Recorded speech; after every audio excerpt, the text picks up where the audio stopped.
como que a pessoa que eu atendi vai lembrar de mim algum dia? O motorista, ele se torna cada vez mais técnico. Quantas pessoas realmente fez diferença eu colocar minha equipe toda em risco e andar num carro a 140 km por hora?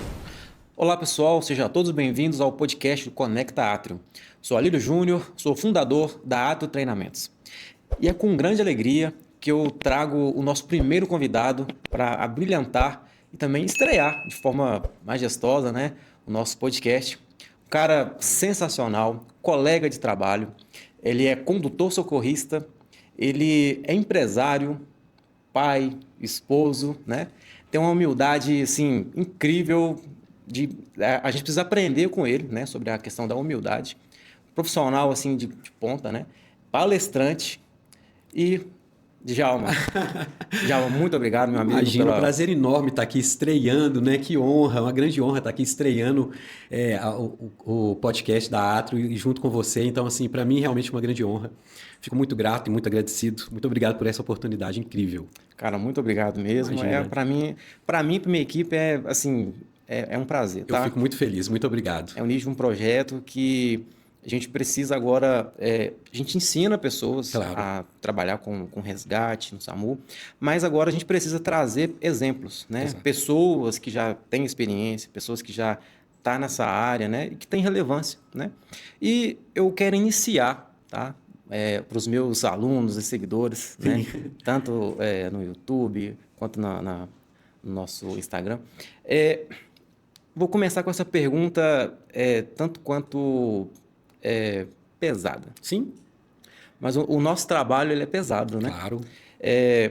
Qual foi a sua principal ocorrência que te marcou? Então, o trabalho ele é um trabalho muito pesado, principalmente nesse contexto psicológico, Nós lidamos o tempo inteiro com situações difíceis psicologicamente, pesadas psicologicamente, e são várias ocorrências. Na verdade, eu tive duas ocorrências que me marcaram muito. A primeira ocorrência me fez criar a PH Seguro, e depois eu também tive esse chamado que me fez estudar muito sobre direção clínica, Que é um contexto de você conduzir a ambulância de acordo com o estado clínico do paciente, de acordo com a sua condição de equipe, de acordo com a ambulância que você está. Então, são vários critérios que são usados, todos eles em benefício da segurança da equipe e do paciente. Então, a gente percebe que tudo evolui, principalmente nesse contexto de atendimento pré-hospitalar, é tudo muito rápido, e a gente percebe que o condutor também precisa de evoluir.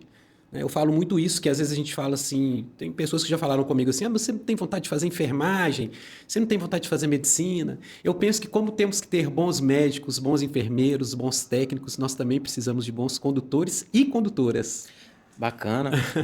Hoje tem, assim, na profissão de condutor, o pessoal acha, é só masculino, é só sexo masculino. Sim. Mas o que você acha da mulher pilotando uma ambulância? A gente percebe que hoje o lugar da mulher realmente é um clichê, mas o lugar da mulher é onde ela quiser, e é verdade. Inclusive, dentro desse contexto de direção clínica, a mulher tem uma sensibilidade incrível, E é o que a gente precisa. A gente está precisando de um atendimento cada vez mais humanizado, um atendimento mais especializado.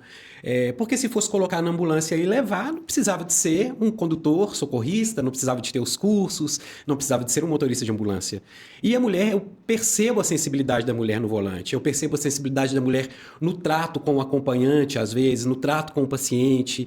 Então, essa questão da humanização, ela traz muito benefício para a equipe, Porque, de um contexto geral, você pode evitar diversas situações com esse tratamento humanizado, inclusive questões jurídicas, que hoje são muito comuns e antigamente não se tinha isso no nosso meio. Você falou sobre o seu projeto, Direção Clínica.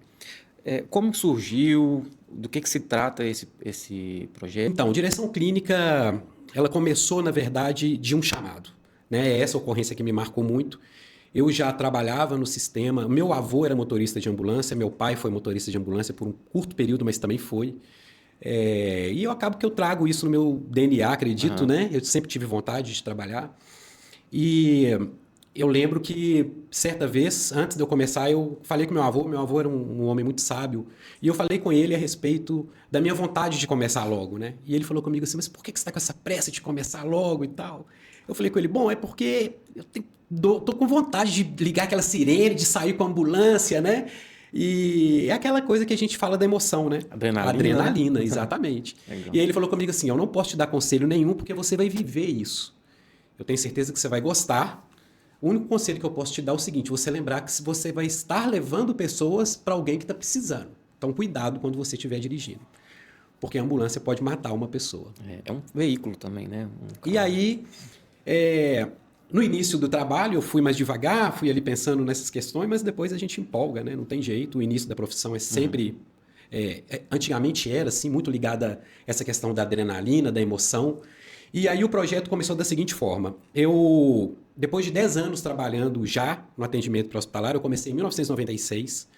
E em 2006 eu trabalhava no SAMU de Contagem. E eu me deparei com uma situação que nós fomos fazer um transporte de um paciente do Hospital Municipal de Contagem para o Hospital das Clínicas. E eu e mais 4 colegas, antes desse transporte, né, no nosso dia a dia, naquela época não existia GPS, não existia nada... que nos auxiliava assim para chegar nos locais, né? Então nós juntávamos, nós 4, e íamos estudar a área. Então, por exemplo, eu pegava uma determinada região que aquela ambulância rodava, a gente dividia a gasolina e a gente falava, nas folgas nós vamos para tal lugar. E aí a gente estudava aquele pedaço, voltava para casa com aquilo anotado no papel e pregava junto com o mapinha que a gente tinha da cidade, que era o Guia Riviera. Uhum. E isso foi nos trazendo realmente uma questão de aprender muito sobre os locais, né? De saber muito chegar nos locais. E isso trouxe para a gente a vantagem de chegar muito rápido nos locais, principalmente porque nós sabíamos cortar caminhos que não tinha no mapa, a gente sabia já a localização, porque a gente lembrava onde tinha aquele muro cor-de-rosa com pé de manga, era tudo assim, né? A gente não tinha GPS, então... e a gente se ajudava muito no rádio, naquela época o rádio chamava pouco, então às vezes o colega estava em deslocamento, a gente estava no mesmo plantão, a gente falava, qual é a sua localização? Aí ele falava onde estava, você falava, depois que você chegar aí na frente você vai ver um muro assim, entra à direita e à esquerda que você chega. Então a gente se ajudava muito assim. Era um serviço que tinha muita conexão naquela época, era maravilhoso, né? Eu falo que a tecnologia trouxe muito benefício, mas a gente tinha uma conexão muito também, maior. Né, John? É verdade. E aí, realmente a gente chegava muito rápido, né? E eu tinha, assim, em mente naquela época, né? Em 2006, eu trabalhava no suporte avançado, já tinha trabalhado no básico durante muitos anos. Essa expertise me fez ir para o transporte avançado e lá eu chegava muito rápido, né? Então eu não tenho vergonha nenhuma de falar isso, né? E eu acho que todo mundo tem que pensar muito nisso, né? Pensar nos erros, né? Como mudar, né? E eu tinha na minha mente que eu era o condutor, né? Eu sabia chegar em tudo, eu chegava rápido, ninguém chegava primeiro do que eu, e eu era a sensação naquele momento. Eu me sentia assim, eu chegava rápido.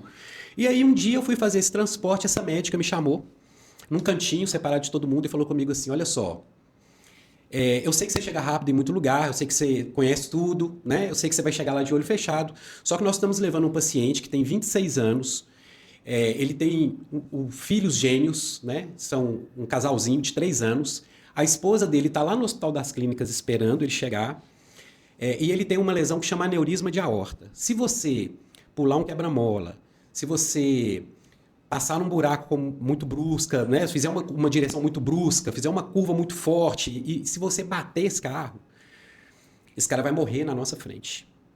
E a equipe toda está junto, a equipe vai assumir, mas eu acho que a pior questão vai ser a sua consciência. Nossa, aí... Então eu queria que você pensasse nessa correria que você arruma, né? Nesse tanto que você corre, no jeito que você chega rápido, que nem sempre isso é benéfico para o paciente.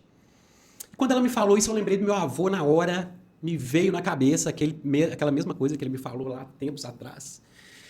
E mexeu comigo, né? Eu sentei naquele volante e ali eu fui, procurei a rota mais tranquila, tentei fazer o melhor possível. Esse paciente chegou no hospital bem, nós continuamos ali a fazer aquele atendimento e quando terminou, ela me chamou no cantinho de novo e falou comigo, olha, Djalma, eu acho que a partir de hoje, agora, você começa o início da sua carreira de ser um profissional melhor, de pensar realmente no paciente, de pensar que a ambulância não é um veículo para você correr.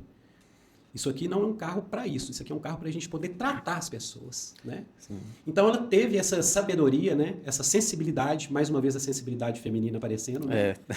E aí ela teve essa sensibilidade, conversou comigo e a partir daí eu comecei a estudar sobre cada tipo de paciente que eu ia atender.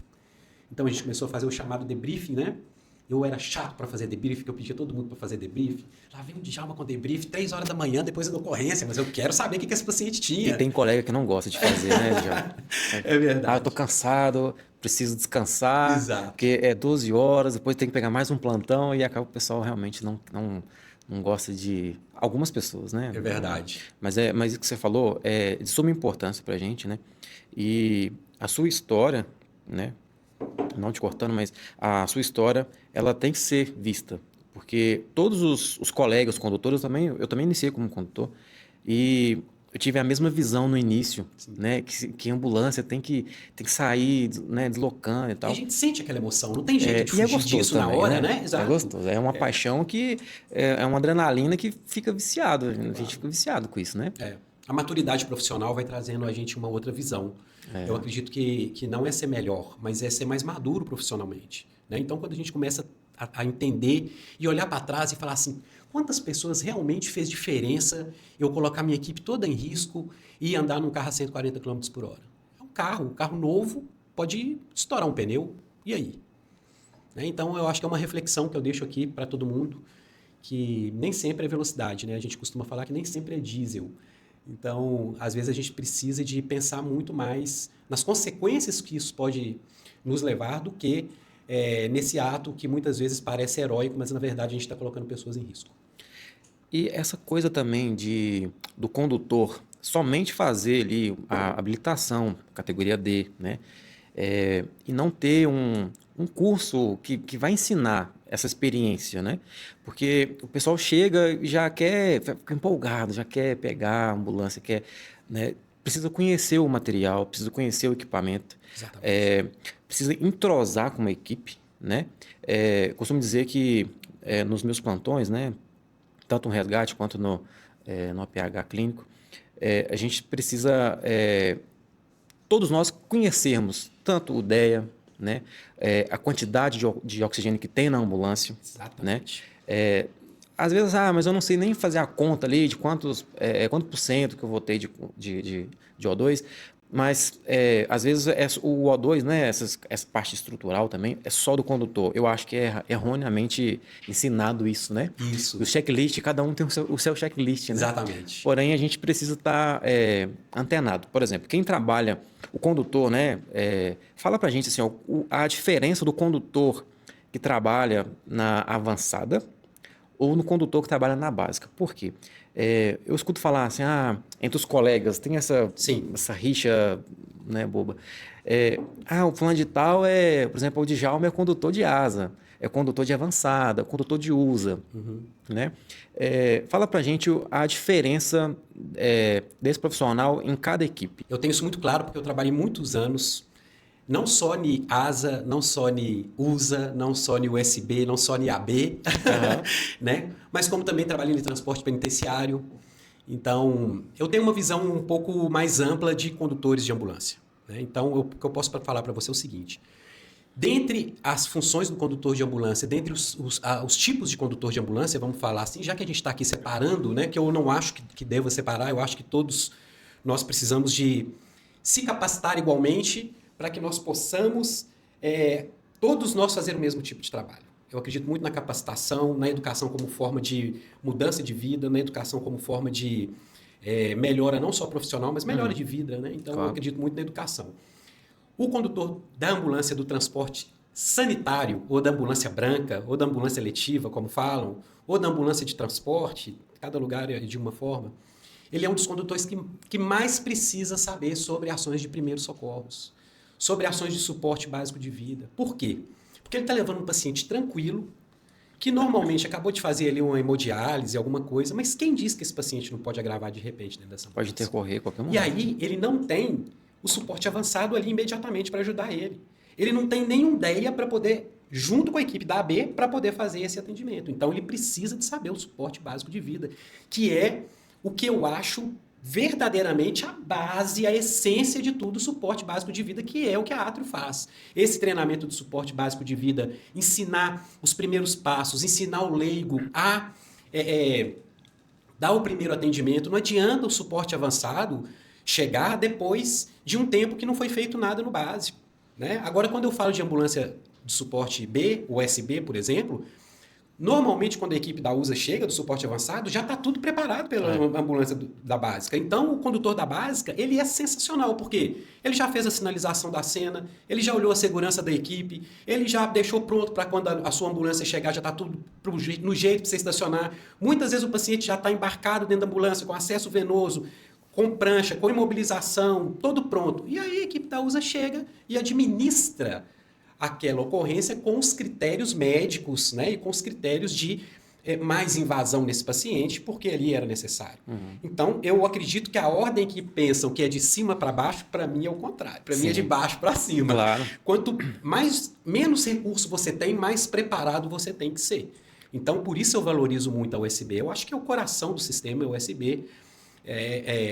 A USA, falando desse sistema, o coração é o USB ali. Eu acho que a USA é a parte mais, não operacional, mas a parte mais invasiva desse paciente, né? Aquela parte mais técnica mesmo. E a central, o grande cérebro, né? Que vai conseguir dominar isso tudo e saber quem que manda. Então, você acha, por exemplo, o condutor que vai iniciar agora, né? Então, você acha que é melhor ele ficar, por exemplo, ele assumir uma avançada ou uma básica? Eu acredito muito na escada, no crescimento progressivo, né? Aquela história que os antigos falavam de não passar o boi na frente do carro, né? Aqui em Minas a gente fala muito isso.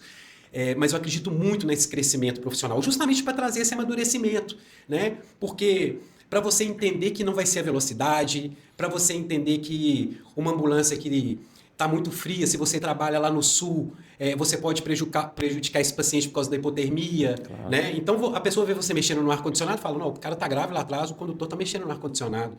Mal ele sabe que você está mexendo no ar-condicionado para poder preservar ainda mais a saúde desse paciente. Claro. Então, eu acho que esse aprendizado ele deve ser em escalas. Para você ir pegando essa maturidade, para você ir conhecendo, né?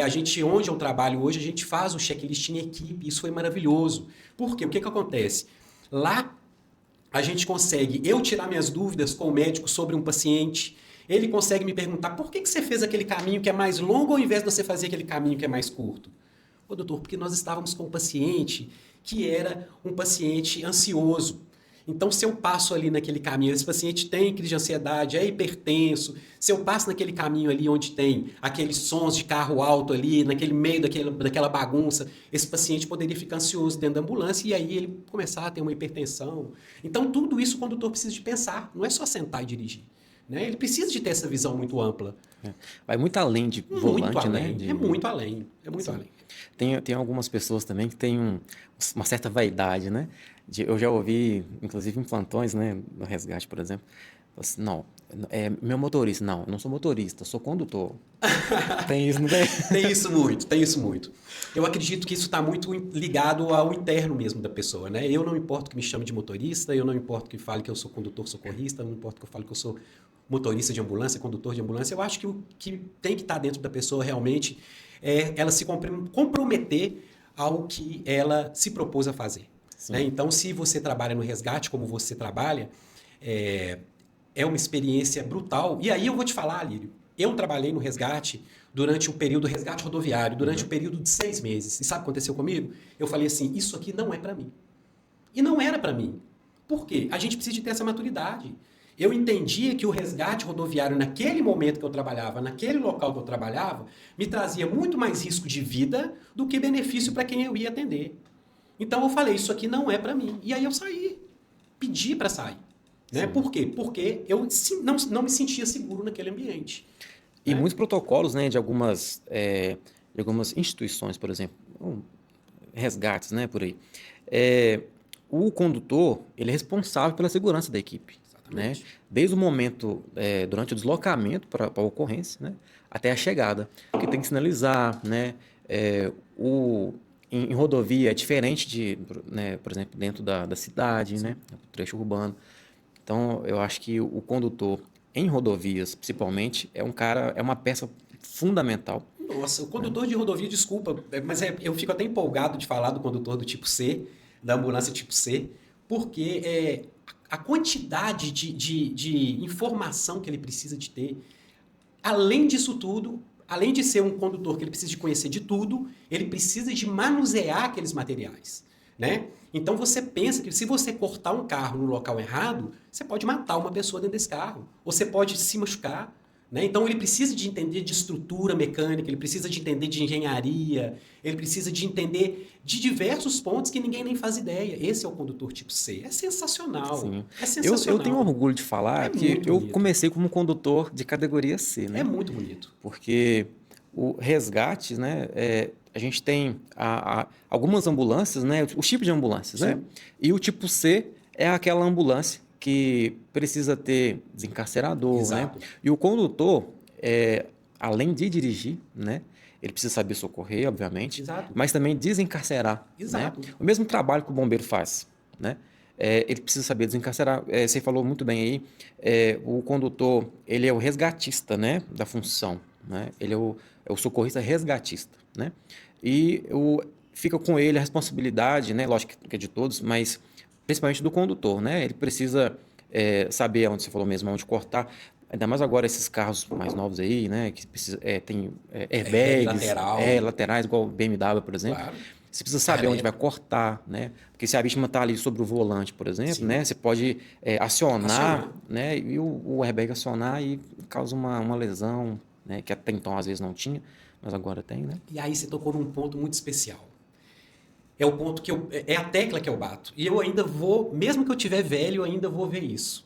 O motorista, ele se torna cada vez mais técnico. É isso que a gente precisa. Não é se importar com que você é motorista, se é condutor, é se tornar técnico e se comprometer com o trabalho que você faz. Eu acho que esse é o principal ponto, é o fundamento. Porque a gente sabe que quem trabalha aqui é porque tem essa essência, é porque gosta. A gente sabe que ninguém fica rico trabalhando no propósito. Então a gente está aqui por um propósito, é porque a gente gosta. Se a gente gosta e a gente está aqui, a gente tem que fazer o melhor pelo outro. Né? É o jeito que a gente queria que fizesse por nós também. Daí vem toda essa questão do atendimento humanizado, da gente pensar nessas questões, cada vez de se capacitar mais. Todos falam muito de remuneração, de melhores salários. É óbvio e é claro que nós precisamos de melhores salários. Muito, muito. É impossível. Desculpa. É assim, sem noção o que o condutor hoje recebe. Mas, inadmissível. Na verdade, essa é a palavra. Mas, eu acho que a mudança disso vem com a sua especialização também. Nós precisamos de mostrar quanto somos importantes. Sim. Não adianta a gente só pedir o aumento. A gente tem que hoje mostrar tudo que a gente faz. Poucas pessoas sabem que a gente tem todas essas obrigações. Sim. Aproveitando também esse gancho aí sobre capacitação, atualização, né? Convido você a participar com a gente do curso de socorrista. Teremos uma turma agora no mês de agosto. Vai ser no dia 29 e dia 30, tá? Vai ser em Betim, no Salão do Encontro, tá? Então, para você que é condutor, já trabalha como condutor e quer se atualizar, né? Ter um pouco mais de habilidade em relação à segurança, em relação também ao atendimento, propriamente dito, né? Djalma? Porque o condutor, ele também faz RCP, né? Sim, claro. E principalmente o condutor, né, que faz a RCP. E no momento que precisa de fazer a RCP, é quando a equipe de enfermagem ou o médico, né, estão preparando as medicações, o DEA. O condutor, ele tem que iniciar. Exatamente. Né? E o suporte básico de vida, como você tinha falado mais cedo, ele é essencial. Né? Então, convido você a participar com a gente, tá? E ser referência como esse cara aqui, tá? Djalma, você disse que você iniciou, né, o seu projeto, né, direção clínica, devido a uma situação que você passou durante o seu trabalho, né, seu plantão. E eu também quero compartilhar com você também o porquê que eu iniciei como instrutor de APH, né? Alguns anos atrás aí, né, eu participei de uma ocorrência, tá, com vítima presa em ferragem, né, no trecho da rodovia. E a gente desencarcerando, tal, usando as técnicas, né, é um trabalho metódico, um trabalho mais difícil. E as duas equipes, né, a avançada e a básica, trabalham junto nesse momento também, porque como a equipe básica, os condutores vão preservar a segurança da cena e também iniciar, né, o desencarceramento, né, saber onde vai cortar, né, depois que cortou, precisa colocar ali as proteções, né, e a gente teve a infelicidade, né, eu tive a amarga sensação de perder uma colega, né, eu fico até assim, emocionado, porque marcou pra mim, na verdade, né, marcou de uma certa forma negativa, porque a gente pensa, o que eu poderia ter feito, o que eu errei, talvez, o que faltou, será que eu não olhei ela, não dei uma dica pra ela na hora, mas no momento a gente não viu, né, ela morreu fazendo o que ela, é pesado falar isso, né, mas ela morreu fazendo o que ela gostava. Nós, quem tá no PH, não sabe, quem não está no PH, não sabe o quanto é gratificante a gente estar ali, né, participar daquele momento, que para as pessoas, para as vítimas é um momento terrível. E quando você se prepara, você tem treinamento, estudo, tem as técnicas, quando eu me vi, né, retirando a nossa colega dali, eu me senti uma vítima. Então, eu esqueci tudo que eu sabia, né? Na hora a gente fica assim, né? Pensando várias coisas, fica em choque, né? Na questão emocional. O sequestro emocional acontecendo na sua frente. Exatamente. E assim, o que mais me doeu, assim, sabe? Por isso que eu falo da segurança, muita segurança da cena, né? É quando a gente teve que sair do local, depois que já veio, já retirou o corpo. A gente retirou de lá. A gente teve que anunciar, porque a gente tem que anunciar tudo no momento que tá chegando na cena, no momento que tá saindo da cena. Quando a gente inicia o plantão, né? Geralmente a gente tem que passar as equipes, o condutor, os dois socorristas. O que me doeu mais, assim, que eu digo pra vocês, a importância de capacitar, de estudar. Esse momento que marcou muito a minha vida, né? E me deu muito mais força. Quando eu tive que anunciar que a equipe estava saindo do local, com menos um componente. E ela era mais experiente de todos, ela era querida demais, né? Chamava a gente de filho, de bebê, porque ela era mais velha. E quando eu fui anunciar isso no rádio, eu não conseguia falar, não saía a voz, né? E aí o condutor chorando, né? Ele teve mais força ali na hora e ele conseguiu, né? Falar, e acho que toda a rede ficou abalada com isso, porque era uma corrida assim exemplar, né? E a gente, eu tenho um orgulho de falar pra você que eu tive o prazer de trabalhar com ela, né? Foi o primeiro plantão que eu trabalhei com ela. Então, Você era mais experiente da equipe? Era praticamente da BR inteira, né? Conhecidíssima nesse mundo aí da PH, do rodoviário, né? E, cara, assim, o que eu tenho pra te falar? Assim como você teve essa iniciativa de estudar mais, de capacitar mais, devido a uma situação que aconteceu, comigo também foi, então, assim, teve que acontecer algo doloroso para me fazer crescer, né? Então, eu estudei mais ainda sobre segurança de cena, sobre desencarceramento seguro, né? Eu costumo dizer que eu sou mais chato agora, né? E, assim, foi uma experiência ruim, porém que me trouxe frutos, né? Hoje, eu vendo no resgate os novos socorristas chegando, sem nenhuma bagagem, sem um ensino, talvez, nos cursos socorristas, que ensinasse, por exemplo, sobre isso, comportamento, posicionamento, né? Eu peguei tudo isso e falei, acho que tá na hora de iniciar alguma coisa aqui, né? E achei um amigo que é enfermeiro, né? Tava empolgado também com a PH, né? E a gente iniciou, né? A gente teve uma primeira turma, foi muito gostoso fazer. E quando você repassa para alguém alguma coisa que você aprendeu ali na marra, né? Cara, e você vê depois, durante o curso, os alunos aprendendo aquilo, né? Eu tive 3 donas de casa fazendo curso socorrista. E o resgate veicular, a retirada rápida que elas fizeram, eu falei, eu quero trabalhar com você no resgate, né? Porque elas fizeram mais para conhecimento e tal. Eu achei maravilhoso isso. E então, assim, a gente não pode esperar, né, que aconteça algo terrível, né, na profissão, pra gente tomar iniciativa, né? Eu também tive essa experiência, não quero que ninguém passe por isso, porque é doloroso, né? Eu quase abandonei essa área, né? Mas, graças a Deus, tive a cabeça no lugar, né? Exatamente, né? Então, hoje, né, eu ensino pessoas, né, a ser socorristas, né?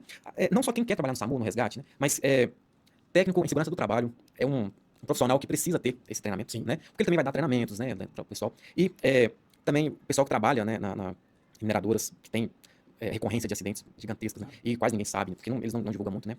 Mas quero perguntar para você, que eu já participei de muitas coisas assim, tá? Quero perguntar para você, o que para você é pior, assim, um acidente ou uma tentativa de autoextermínio? Então, é muito difícil a gente julgar a dor do outro, né?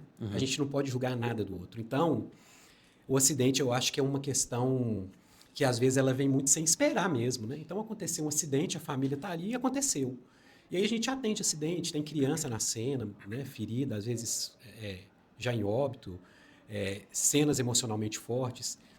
Mas eu, além das outras especializações que eu fiz, eu sou um abordador técnico à tentativa de suicídio, né? Então eu fiz o curso para abordagem técnica à tentativa de suicídio. É um tema que é tabu ainda, né? Um tema pesado, mas eu acho que é justamente isso. Todo o processo de atendimento ele está ligado à humanização. Então, quando você vai para uma abordagem a um tentante, você precisa de pensar que ele precisa de falar e você está ali só para ouvir. E esse tipo de chamado não tem hora para acabar, ele tem hora para começar. E se a gente levar dessa forma, a gente percebe aí, pelos estudos, pelo Instituto Brasileiro de Humanização, por todo esse contexto agora, né, dessa forma de abordagem, que ela é muito bem aplicada e ela tem um desfecho muito positivo na maioria das vezes. Então, eu acho que são 2 chamados muito diferentes, que todos 2 precisam de humanização. Por exemplo, você chega num acidente e você se depara com um adulto segurando uma caneta e balançando, e todo mundo em volta ali machucado.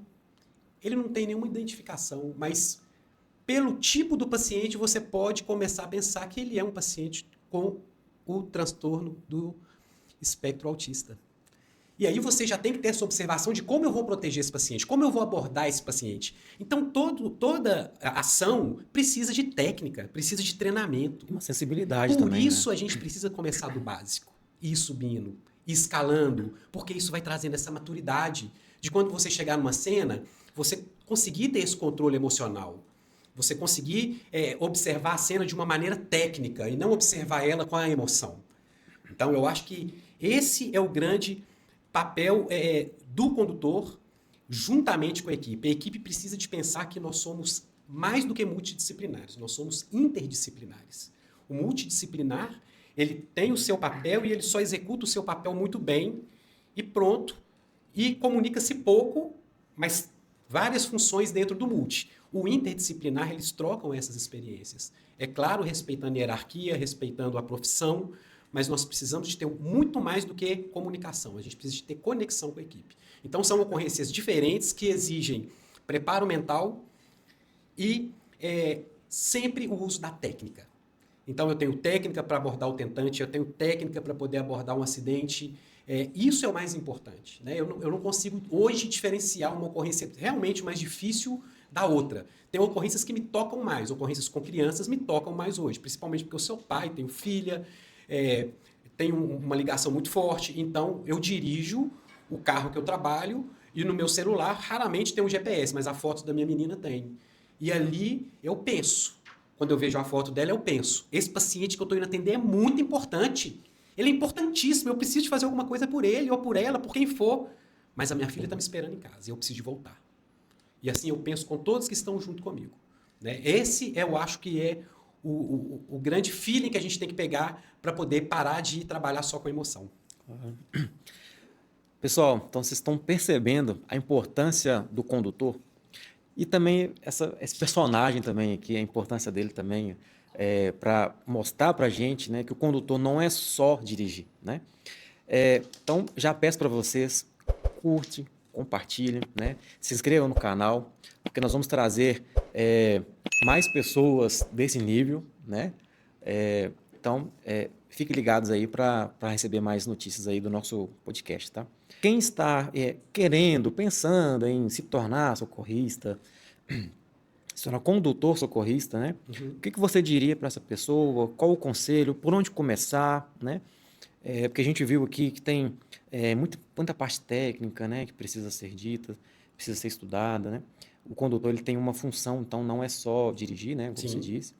Então, para esse futuro condutor, né, o que você diria para ele? Bom, o conselho que eu posso dar para ele foi o mesmo conselho que eu recebi em 94 e comecei a usá-lo em 1996. Depois eu deixei a emoção passar na frente e depois eu coloquei o pé no chão de novo. Eu acho que quando a gente trabalha com uma ambulância, a gente precisa de pensar que a gente está levando pessoas para socorrer outras pessoas que estão precisando da gente. Então, a gente precisa primeiro de ter essa consciência. Segundo, tem que ter o dom e gostar. Eu acho que principalmente gostar, buscar fazer, trabalhar com o que você gosta realmente. Por isso que eu falo que eu não tive vontade de fazer enfermagem, eu não consigo me ver trabalhando na enfermagem. Eu não consigo me ver trabalhando na medicina. Então, é isso. Se você tem vontade de ser condutor, estude, se capacite, não fique esperando as coisas virem na sua mão. Né? A gente tem percebido que hoje os condutores, eles têm cada vez mais uma formação técnica para se diferenciar dos outros. Né? Eu dou treinamento hoje em consórcios que tem um plano de carreira para quem faz a direção clínica. Então, se ele é um condutor que ele entende de fisiologia, ele entende de anatomia, ele entende de força G, ele entende de gravidade, ele entende de trabalhar com o carro, que vai fazer mais economia para o sistema, que não vai colocar a equipe em risco, esse vai ser escolhido. Esse vai ser o escolhido para trabalhar ali. Por quê? Porque ele está fazendo um atendimento humanizado não só para o paciente, mas para toda a equipe. O principal recado que eu deixo é o seguinte: conexão com a sua equipe, responsabilidade, lembrar que todos vocês têm uma grande função na vida, tem uma grande obrigação, porque você escolheu estar trabalhando nisso, então sim, é sua obrigação. Mas mais do que isso, você tem a obrigação de deixar quem trabalha com você voltar para casa. Então, juízo, né, e segurança em primeiro lugar. Isso é inquestionável. Esse é o conselho que eu dou. Muito bom. Até porque a gente atende, por exemplo, o SAMU, né, atende diversas ocorrências. Né? O resgate, né, em rodovias ele tem um tipo de risco, né, que seria ali, por exemplo, outro carro vir e acontecer um outro acidente. Né? O SAMU, por exemplo, né, você sabe melhor do que eu, que pega diversas ocorrências. Né? E os alunos até já me perguntaram assim, mas, por exemplo, se eu estou no SAMU e eu recebo uma ocorrência de um paciente baleado, né? E eu vejo o paciente baleado, mas eu estou com medo. Como que funciona, por exemplo, né, essa questão da segurança da cena, né, que o condutor ele tem que ter aquela maldade, né, aquele jogo de cintura, até para proteger a equipe, claro. Né? Não pode tremer as pernas também, né, porque está ali, tá ali dirigindo. Isso. Né? E a gente sabe que comunidades, né, controladas e tal, tem muito risco. A gente sabe que já teve casos, né, de o SAMU estar atendendo pessoas, né, vítima de perfuração de arma de fogo, e a equipe parada, o agressor chegou e pediu licença para a equipe, né, e terminou o serviço. Então, como é que funciona, por exemplo, qual que é o respaldo que tem para esse tipo de profissional nesses ambientes de risco? Então, a primeira coisa que vem o pensamento da gente quando sai para um chamado é a gente pensar muito no pré-atendimento, né? Então, o que é o pré-atendimento? É você estar preparado fisicamente, mentalmente e profissionalmente. Então, a gente precisa de ter primeiro o pré-atendimento, que são esses 3 pontos na primeira fase. A segunda fase do pré-atendimento é a conexão. Então, essa comunicação, essa conexão com a equipe. A terceira fase seria a fase da prontidão. É você estar pronto para sair para esse chamado. Quando a gente sai para esse chamado, normalmente, nós já vamos entre equipe discutindo a cena que nós vamos encontrar. O que a gente pode encontrar? E a gente sempre coloca o pior contexto. Então, nós vamos chegar numa cena do baleado, a gente vai encontrar o agressor lá, né? Então, quais os sinais que esse agressor, que a gente vai perceber que esse é o agressor? Eu cheguei num local, numa casa, tá lá um chamado para baleado, mas eu chego lá, a pessoa que chamou tá limpa, não tem uma mancha de sangue na blusa, não tem nada, e ele fala, minha esposa tá baleada lá dentro. Então aí a equipe já começa a pensar, quem em sã consciência vê uma esposa baleada e não vai tentar socorrer, ele vai estar com a roupa suja. A gente já começa a desconfiar que ali pode ser o agressor. Então toda essa maldade a gente precisa de ter quando está no deslocamento, pensar em todas as possibilidades. Com isso você faz o quê? Pensando em todas essas possibilidades, você consegue ir diminuindo a questão do risco, porque você está expondo esse risco já aqui na sua cabeça, né? E o importante é falar que a equipe ela é interdisciplinar mesmo. Então, por exemplo, eu cheguei num acidente de carro que um carro bateu no poste. Eu, condutor, vou estar preocupado ali com o fio cair, ou se esse poste tem um transformador que pode cair em cima desse carro, mas de repente eu não percebi um vazamento de combustível. O colega vai falar comigo, olha, tem um combustível vazando. E qual que é o problema do colega falar? De forma alguma. Então, a gente precisa de entender que nós não podemos ter egos dentro do atendimento pré-hospitalar. Nós precisamos de unir, um estar sempre ajudando o outro e um estar sempre protegendo o outro. Né? Então, esses atendimentos em comunidade, o primeiro conselho que eu dou e é pesado, mas o primeiro conselho que eu dou trate as pessoas como você gostaria de ser tratado. Com certeza. Esse é o primeiro conselho. Porque só aí você já evita muita coisa. Então, a pessoa chega agressiva com vocês estão demorando e tal. Sim, senhor, nós estamos demorando, mas nós vamos tirar ele daqui. É agora. E outra coisa, com sua ajuda, você vai me ajudar. E aí você pede que ajude, você coloca ele ali no meio desse atendimento, de repente, se tiver condição. São aquelas coisas que a gente que já está no atendimento há mais tempo, a gente sabe que a gente faz, né? Uhum. Isso. E olha só a importância do que a gente fala desde lá do início, da pessoa começar da base. A pessoa que não tem essa vivência, ela não consegue enxergar essa situação. E não tem curso que você vai dar para ela que vai mostrar isso. Com certeza. Né? Isso é a vivência. Isso é a prática. Né? Então, a gente precisa muito de ter essa vivência. Eu acho que o primeiro critério para a segurança da equipe é tratar as pessoas como você gostaria de ser tratado e praticar o pré-atendimento. Sim. Você falou sobre uma técnica aí, nesse ambiente de risco, né? Agora vamos passar aqui para a parte mais técnica mesmo. Uhum. Eu sou técnico de enfermagem, trabalho em APH particular e a gente depara com algumas situações estranhas, né? E pensando nisso, eu fiquei sabendo, né, de um workshop chamado Medicina Legal. Uhum. Né? Eu fui procurando saber mais e tal, e eu fui lá em Pará de Minas fazer. Sim. Né? Por quê? A gente precisa ter a maldade de observar algumas coisas, né? E nem tudo é acidente, Exatamente. Não é? Então, eu fiz esse curso, participei desse workshop, né? Foi maravilhoso, né? Quero até indicar para vocês, vai ter em Betim, tá? O primeiro workshop aqui em Betim, de Medicina Legal. Sim. Então, técnico de enfermagem, socorrista, condutor, né? Principalmente condutor, né? Porque Sim, ele vai observar da cena exatamente quando o técnico está pegando um acesso, claro. O condutor está tendo outra visão, claro. né? Depois chega no cantinho e explica algumas coisas. E esse workshop ele me trouxe muita clareza em algumas coisas, maldades. Você fez com quem? Desculpa perguntar. Foi com o professor Leandro Morato. Eu fiz o curso com ele também. Você fez com ele? Sensacional. Então você indica? Muito, totalmente. Pois é. Né? Pensando nisso, a gente trouxe para cá esse curso. Essa região aqui, né, de Betim, Contagem, BH, precisa trazer esse curso. É um curso totalmente novo, né? Então, indico para vocês, tá? No dia 1º de agosto, teremos aqui, né? Eu vou participar também, o primeiro workshop de medicina legal, né? Vai trazer muita luz em relação a tipo de acidentes. Às vezes, pode ser que maquiou ali, né, por uma tentativa de um autoextermínio, mas às vezes não foi. Exato. Então, você vai observar marcas ali naquele corpo, né, que vai te dar, opa, aquilo lá não foi. Exatamente. Vamos dar um toque ali no policial, tal, para observar aquilo, né? Então, é importantíssimo a gente ter treinamentos, né? E dar valor também quem está trazendo esses treinamentos também, né?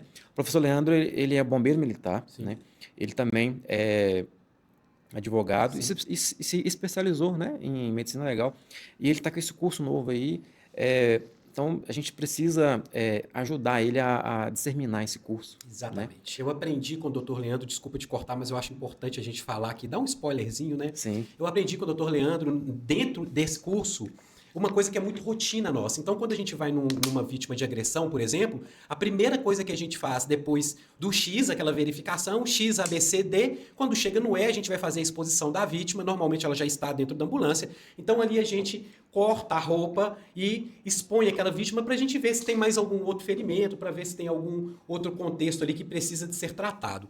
Dentre esse atendimento, nesse momento, com aquele calor do atendimento, a gente corta a blusa, tira, joga no lixo ali e chega no hospital, entrega o paciente e vai embora. Aquela blusa que você cortou com sangue, você sabe se aquele sangue é só dele ou se tinha sangue do agressor Justamente. também? Às vezes era a única prova que tinha, que poderia levar realmente ao agressor, e você jogou aquela prova fora.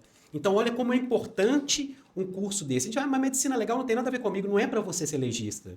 Não é para você ser perito. É para você entender os riscos da cena e para você preservar a cena.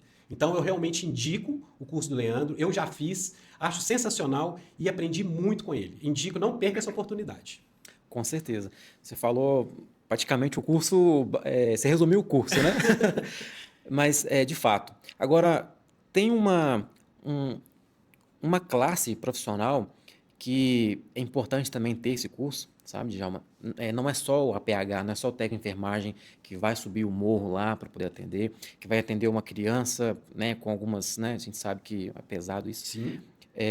Mas também o técnico em segurança do trabalho é um profissional que ele precisa ter, é mandatório ter esse curso, assim como o do socorrista, né? Porque vou dar um exemplo, né? Às vezes o TST, né? Fala assim, né? O TST, vamos supor que ele está numa mineradora, trabalhando lá, no local remoto, e é acionado para um acidente de trabalho. Chega lá, ele vê algumas situações que, opa, isso aqui não é acidente de trabalho, né?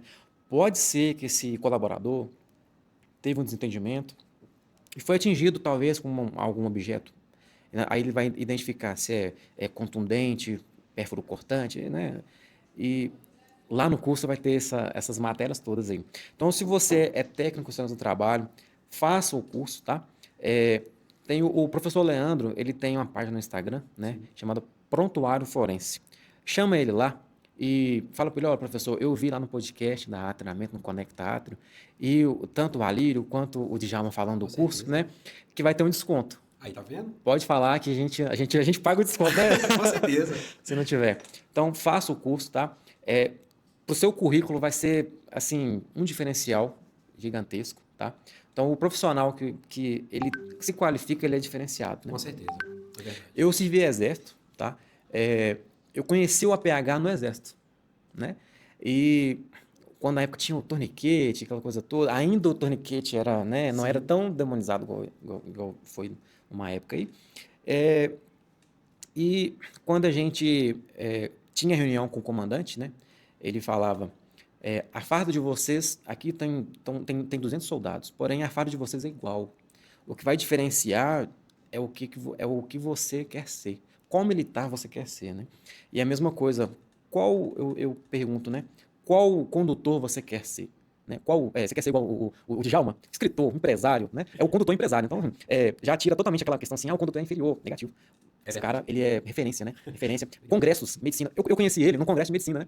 De urgência e emergência, da Abramed. Associação Brasileira de Emergência. Exatamente. Eu tive o prazer e a sorte de conhecer esse cara. E eu tive que trazer esse cara pra cá, porque pra passar pra gente, pra mim, inclusive, né? A experiência que ele tem, né? E aproveitando essa oportunidade, pra quem queira te conhecer mais, saber mais de você, ou até conversar com você, né? Você tem uma página no Instagram? Sim, né? Eu tenho a página no Instagram, é APH Seguro. APH Seguro é lá mesmo que eu faço contato com as pessoas. Eu até tenho uma página no YouTube que eu estou começando agora com o mesmo nome, APH Seguro. Mas a gente está lá no Instagram com APH Seguro. Eu falo muito sobre segurança no atendimento pré-hospitalar para equipes. Na verdade, foi o meu primeiro tema de treinamento, né? Eu sempre trabalhei em NEPs, dando treinamento, e eu sempre falei de segurança no atendimento pré-hospitalar para a equipe. Então, eu dei um curso na Abramed, na Associação Brasileira de Medicina e de Emergência, para a segurança de equipe. Eu falo para a segurança de equipe do médico recém-formado, do enfermeiro recém-formado. Então, é um contexto geral. Assim como a direção clínica, a segurança para a equipe não é um tema só de condutores, né? E o Arilio falou aqui que eu continuo sendo condutor, né? E é verdade, eu continuo sendo condutor porque a gente precisa de estar vivendo o que a gente fala. A gente precisa. Eu escrevi o livro sobre direção clínica, né, com a revisão de Dr. Antônio Nimaro, a maior referência nacional sobre direção clínica e sobre trauma, sobre centrais de regulação, né? Ele fala muito, ele tem cursos sobre central de regulação, sobre como regular. Então, ele é uma sumidade no mundo do atendimento pré-hospitalar. Eu tenho esse livro, que eu escrevi com a revisão dele. E eu acho que é isso. Eu não posso perder a minha essência. Enquanto eu continuar trabalhando ali como condutor, eu vou saber o que está acontecendo no dia a dia, né? E mais do que eu querer ser um condutor diferenciado, a gente precisa de pensar assim: como que a pessoa que eu atendi vai lembrar de mim algum dia? Como? Uma gestante que você atendeu e ela não estava em período expulsivo, você colocou ela ali na ambulância e iniciou o deslocamento. Você começou a correr com essa ambulância e sacudir lá atrás com ela. Qual que vai ser a lembrança que ela vai ter daquele momento dela que talvez seja o momento mais especial da vida dela? Qual que é a lembrança que ela vai ter de você? Agora, se você trata com cuidado, coloca na ambulância, desloca devagar, pergunta à equipe se o acompanhante ou a acompanhante pode ir com ela lá atrás nesse momento que ela não está em período expulsivo, qual que é a lembrança de cuidado que ela vai ter? Então, às vezes, nós somos agentes de cura ou de trauma nas pessoas. Qual é a pessoa que você quer ser? Como você quer ser lembrado? Então, é muito importante a gente parar de pensar só na gente, a gente parar de pensar no que eu quero ser, no que eu vou ser, no quanto eu vou crescer, e começar a pensar um pouco nos outros, porque aí as coisas vão acontecendo naturalmente, né? Essa energia boa vai vindo para você e as coisas vão acontecer naturalmente, assim como aconteceram comigo, graças a Deus. Cara, eu quero trabalhar no seu plantão, cara. O Djalma, ele é essa simpatia aqui o tempo todo, o tempo todo. Quando eu liguei para ele, ele atendeu na hora, eu vou participar assim e tal. Cara, muito obrigado. Enorme, viu? Um prazer enorme estar com você aqui, viu? Você falou mais cedo, né, sobre a questão do salário, né, que é defasado. Eu costumo dizer o seguinte: sabe qual é o melhor salário que a gente tem? É aquilo que você falou agora. É quando você consegue entregar uma vítima, um paciente, que teve uma boa lembrança, né, da equipe e chega na base, procurando pela equipe, para conversar. Exato. Não vou dizer agradecer, porque a gente não faz isso para ter agradecimento, Isso, né? claro. Mas para fazer amizade, para mostrar que está bem, né? Eu trabalho no trauma e tem situações que a gente pega, né, que a gente às vezes até duvida que vai ter uma evolução. E quando tem, né, para a gente assim, é um salário que não paga. É verdade. Que dinheiro nenhum paga, sabe? E agora eu vou te falar uma questão que talvez você não esteja se dando conta ainda do seu trabalho. Quantas vidas você conseguiu salvar trabalhando esses anos todos no resgate, na BR, cortando carro, correndo risco de ser atropelado? Quantas vidas você conseguiu salvar? Agora pensa, quantas vidas você conseguiu salvar fazendo esse trabalho que você está fazendo de educação, de ensinar as pessoas a serem replicadores de processos técnicos para poder salvar pessoas. Você salvou com certeza milhares de vidas que você nem sabe. Indiretamente, né? Com toda certeza. Então, mais uma vez falando, eu acho que o contexto está todo na educação e na preparação. Então, se comprometa ao que você se propôs a fazer, né? Eu acho que é isso. Só a educação vai conseguir mudar todo esse contexto e nós vamos conseguir fazer com que cada vez mais as pessoas sejam melhor atendidas, porque podemos ser nós também. E se não for eu, é uma outra pessoa que precisa. Não é isso? Quero te agradecer imensamente. Imagina. Né? Uma gratidão enorme. Né? É o nosso início de um projeto ainda grandioso. Né? E sigam o Djalma. Obrigado a todos, tá? E até a próxima. Um prazer, muito obrigado.